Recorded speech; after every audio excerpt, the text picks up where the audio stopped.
তো আজকের ক্লাসটি তাদের জন্য যারা আপনারা মোটামুটি কোরিয়ান ভাষায় কথা বলতে পারেন কোরিয়ানদের সাথে। আপনারা আরও কিছু যদি গ্রামার জানেন তাহলে আপনারা আরও ভালো করবেন। এই লেভেলে যারা আছেন আজকের ক্লাসটি তাদের জন্য, যেন আপনারা আজকের ক্লাসটি করলে আপনারা আরও কিছু ইন্টারমিডিয়েট লেভেলের গ্রামারগুলো শিখে কোরিয়ানদের সাথে ভালোভাবে কথা বলতে পারেন। সেই বিষয়ে আজকে আমরা একটু কথা বলবো, ঠিক আছে?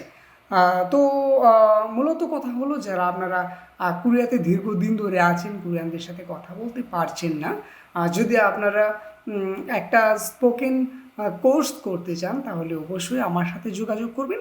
আমি আপনাকে 30টা ক্লাসের মধ্যে 50টা গ্রামার এমনভাবে শেখাবো আপনি কোরিয়ানদের সাথে অল্প সময়ের মধ্যেই অনর্গল কথা বলতে পারবেন, ঠিক আছে? ওকে, তো চলুন আজকে আমরা স্ক্রিনে যাই, দেখি আমরা কোন ধরনের গ্রামারগুলো শিখবো এবং সেগুলা দিয়ে কিভাবে বাক্য তৈরি করে কোরিয়ানদের সাথে কথা বলতে পারবো, ঠিক আছে? তো চলুন স্ক্রিনে যাই। তো আপনারা স্ক্রিনে দেখতে পাচ্ছেন এখানে 26, 27, 28, 29 এইটা মূলত আমার মানে কোর্সের ফাইল আর কি। এখান থেকে আমি শেখানোর চেষ্টা করছি আজকে আপনাদের।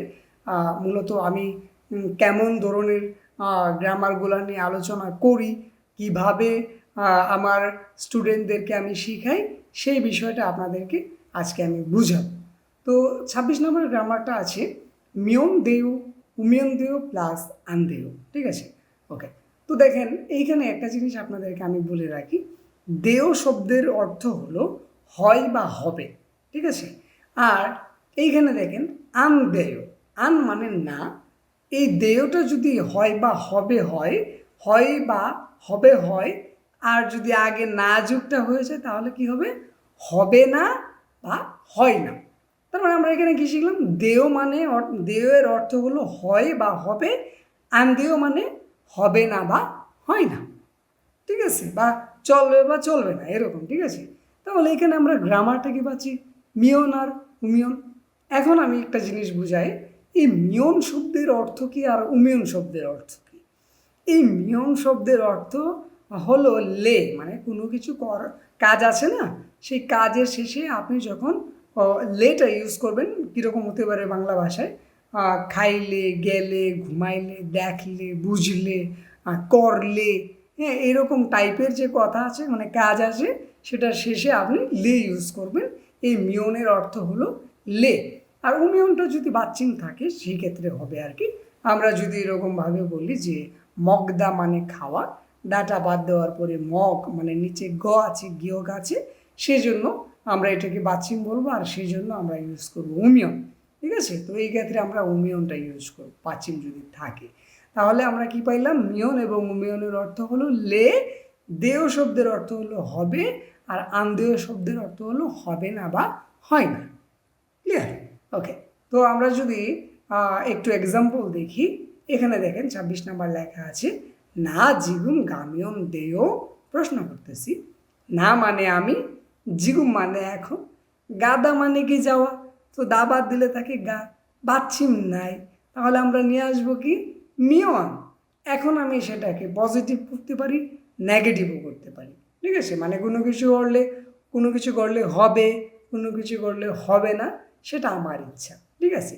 তো গাদা যেহেতু যাওয়া, গেলে হবে, গেলে হবে না, দুটা থেকে যে কোনো একটা ভাষায় আমি কথা বলতে পারি।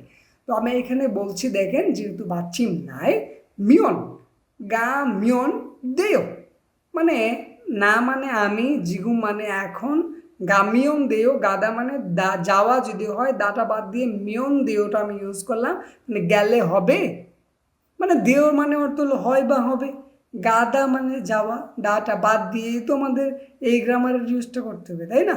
তো মিয়ন দেয়, এই যে দেখেন এইখানে মিয়ন দেয়টা আমি ইউজ করে ফেললাম ডাটা উঠিয়ে, তার মানে কি? যাওয়াটারে কি বললাম? গেলে হবে, ঠিক আছে? এইভাবে আমরা ইউজটা করব। আবার এটার যদি আমি নেগেটিভ করতাম, না জিউম গামিয়ন আন্দেও, ঠিক আছে? গামিয়ন আন্দেও, এই দেওর আগে আমি আনটা ইউজ করে ফেলতাম, মানে এই যে আমি এইটা ইউজ করে ফেলতাম, জিগুম গা মিয়ন, মিয়ন পর্যন্ত, ঠিক আছে?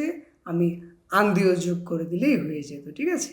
ওকে, তারপরে দেখেন পরের সেন্টেন্সটা, খরিও ইত্তাগা গাছো মগমিয়ন আনদেও। ঠিক আছে, খুরেও মানে ঠিক আছে বা ও, হ্যাঁ, ওকে, ও আচ্ছা, ও এরকম, এরকম খুরেও। ইত্তাগা মানে একটু পরে, গাছো গিয়ে, মগমিয়ন মানে খাইলে, মগদা মানে কি খাওয়া, দা বাদ দিলে থাকে মগ, নিচে আছে এই যে গিয়কটা আছে সেটাকে বলে বাচ্চিম, তার জন্য উমিয়ন, মগমিয়ন। একটু জিনিস আমি বুঝিয়ে দিই, এই যে বৃত্তটা আছে না, এটার কোনো নিজস্ব উচ্চারণ নেই, ঠিক আছে। তো আমরা এটা সৌন্দর্যের জন্য রাখছি। তো এইটা আমরা মনে মনে এখানে যদি বাদ দিয়ে দিই, আমরা এই গটা এখানে যদি আমরা বসাইয়া দিই, তাহলে কি হলো, মগ, মগমিয়ন, মগমিয়ন, ঠিক আছে, মগমিয়ন আনদেও। তার মানে কি দাঁড়ালো, ঠিক আছে, একটু পরে খরেও, ঠিক আছে, ইত্যাগা একটু পরে, গাছও গিয়ে, মগমিও নাম দেও, খাইলে হবে না, ঠিক আছে, একটু পরে গিয়ে খাইলে হবে না। ক্লিয়ার? তো 26 নম্বর গ্রামারটা আমরা এইভাবে ইউজ করে কথাগুলো বলবো। আচ্ছা, এখন আমি যদি আরও সেন্টেন্স মেক করতে চাই এরকম যে না জিগুম সিজাঙে গামিয়ন আন্দেও, আরও যদি বলি না চিগুম ভাব মগমিয়ন দেও, তারপরে যদি বলি যে জগুম ইত্যাগা হুইসায়ে গাছো বা কুংজাঙে গাছো ইল হামিয়ন দেও, আরও এরকম যদি বলি যে উনুল ঝনিয়গে জামিয়ন দেও, তারপরে যদি বলি যে চিনগুরাং সিজাঙে গাছো মান্না মিয়ন দেও, আরও যদি বলি যে উনুল হিংনিমরাং হানগুক উমশিক মগুমিয়ন আন্দেও, তারপরে যদি বলি উনুল ইয়ল দুষিয়ে বাপ মগমিয়ন আন্দেও, এবং আরও যদি বলি যে ইয়োগি এসো দাম্বে ফিও মিয়ন দেও, তারপরে যদি বলি আমি জিগুম কফি মাসি মিয়ন আন্দেও। তো আমরা এইরকম টাইপের সেন্টেন্স আমরা মেক করতে পারবো যদি আমরা এই গ্রামারটা আমরা বুঝতে পারি, ঠিক আছে। তো আশা করি আপনারা একটা গ্রামার খুব ভালো করে বুঝতে পেরেছেন এবং আপনারা সেন্টেন্স মেক করতে পারবেন এবং এই একটা গ্রামার ইউজ করে নিজের মনের ভাবটা প্রকাশ করতে পারবেন কোরিয়ানদের সাথে। যদি ক্লাসটি ভালো লাগে অবশ্যই বন্ধুদের সাথে শেয়ার করবেন আর চ্যানেলটাকে সাবস্ক্রাইব করে পাশে থাকবেন। সবাই ভালো থাকুন, সুস্থ থাকুন, দেখা হচ্ছে আগামী ক্লাসে।